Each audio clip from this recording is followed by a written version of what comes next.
Welcome to my page. My name is Brittany Gear, and in this video we're going to talk about how I made $10,000 my first week of ever selling final expense life insurance. But before I get into it, make sure you guys click the like button if you like the video, and make sure you guys subscribe because I will be uploading a lot of content that will be beneficial to your life in one way or another. Finance and insurance affects everybody's life, so there's no hit or miss. It will definitely benefit you to continue watching and listening to what I got to say. So the first week I ever started selling final expense. Now, before I get into that, let me just rewind. I'm a financial advisor and I'm a life insurance agent. As a financial advisor, selling life insurance is just one of those things where you try to fulfill somebody's portfolio, because if somebody doesn't have life insurance, their financial portfolio, whatever their plan is, whatever they're trying to build for them or their family, it's not going to be self-completing if they don't have life insurance. And I'll explain that in later detail. But in this video, coming into selling final expense, I already had experience selling, term insurance, IULs, VULs, permanent. Final expense really is for seniors. So when I say that, it's more so for people who are 50 and up. Majority of these plans they usually go from $1,000 all the way up to $40,000. So it's not as high or extensive as the other policies that I've been selling. It's more concise, and it's really for preparing for burials, funerals, cremations, and things like that. So selling $10,000 in 1 week, my first week, and how I did it, honestly, all the sales skills that I've honed throughout the years of me just being personal, being able to connect with my clients and just people that I never even met. Mind you, I sold everything telesales, so I didn't do anything face-to-face. I didn't go in anybody's homes. Mind you, I started selling final expense probably mid-summer. So you could already know with the pandemic, I wasn't going into anybody, let alone the elderly's house, with everything going on with coronavirus and things of that nature. So everything was over the phone. They don't know what I look like. I don't know what they look like. They don't know who I am. I don't know who they are. Literally, it's just me being able to connect with them in the first 30 seconds, getting them to trust me, getting them to understand that I'm here to be a resource. I'm here to add value, and I'm here to help them is really what helped me seal the deal. So one thing when it comes to final expense, you got to understand who you're talking to. You're talking to people who are older.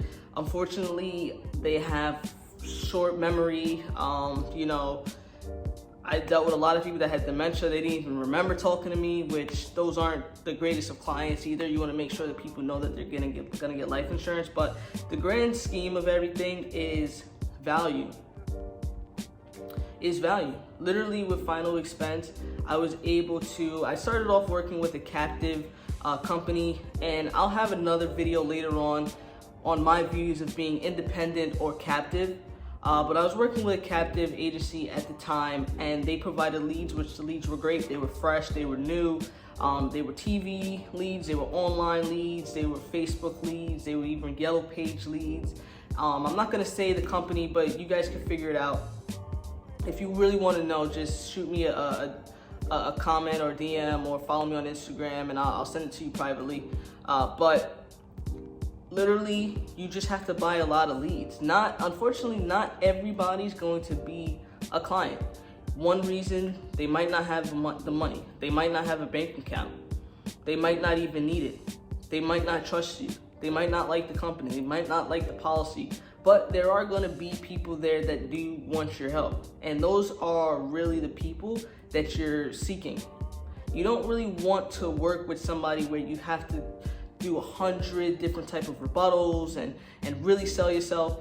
When it comes to life insurance, we're in a day and age where, especially older people, they've been around death their whole life. If they're 60, 70 years old, I'm sure they either had a child, their parents, their brothers, their friends, their spouses that died. So they know exactly what life insurance is, and they know exactly what it could do for them. So there's really no selling, because they should already be sold. It should already be something that they're looking for because they need it.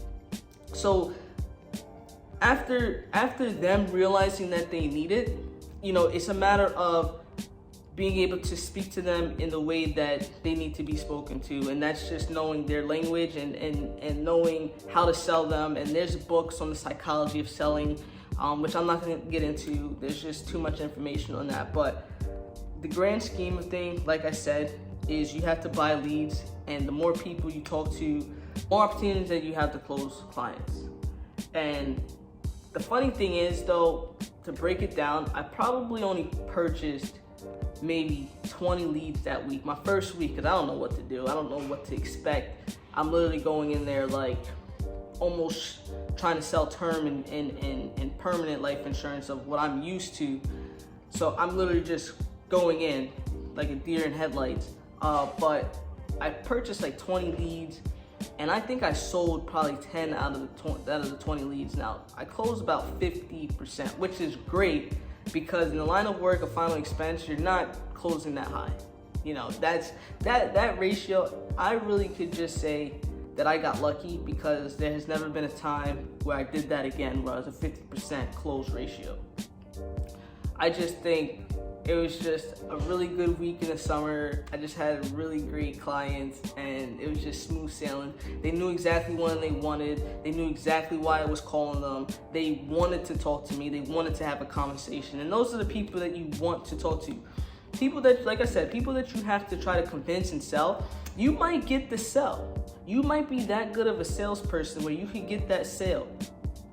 But a month, 2 months, 6 months, 8 months, those are the people that will cancel the policy, and then you'll have a chargeback, which that's the last thing you want in your business. Of course it happens, but if you're being too aggressive, you gotta understand that these people might just yes you to death and do it, but they will call behind your back and they will cancel that policy, and then you'll owe the company money, and that's something that you don't want to do.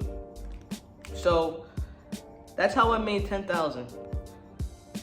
Another big thing is I'm not really a script person. I really hate when they're like, oh, read the script verbatim. You sound robotic, Of course, have all the hot points, the hot buttons from the script, but make it your own, make it conversational, make it seem like you're actually there to help and not trying to just sell them something.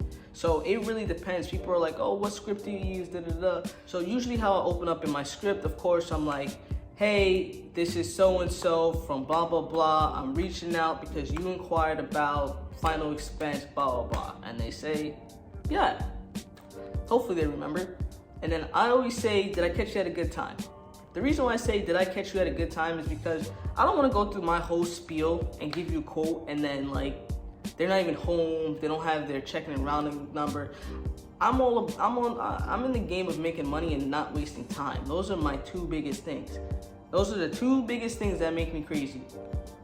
Making money, I'm constantly always thinking about how I can make more, and saving time. I want to be as efficient as possible. And me going through a whole sales pitch for somebody not to have it, and then I have to call them back, and me trying to chase them to get them back on the phone, I don't have time for it. So I always ask them if it's a good time. If it's not, I like to set up an appointment. Usually when I set up the appointments, I do it in a way that they remember. So maybe 8 out of 10 times, I actually do get them back on the phone. But what's the alternative? Go through the whole pitch and then not be able to sell them? I'd rather not go through the whole pitch and not quote them and set up another date than do my whole spiel and literally waste time and then not get the sale anyway. So I always ask them that, and then once I ask, if they're like, yeah, this is a good time, I'm like, great. I go right into what I do. I go right into who I am, what I do, and how I help my clients. And then from there, I go into the health questions. So maybe in a later time, I'll post a sample of my script. But I just feel like you should make your own script and you should be very comfortable. I read hundreds of people's scripts, hundreds of insurance gurus that they're great, which is cool. I got some ideas here and there, but all of them, they didn't sound like me. Even their word choice that they use words that I don't even I don't even use. That's not in my jargon. That's not in my vocabulary. So I think it's really beneficial for you to find your own script, find what works, and stick to it every time. So just to recap, volume of leads, make sure you have a ton of leads, be personable, and have a script that works for you, but make sure it comes off as natural as possible. Peace.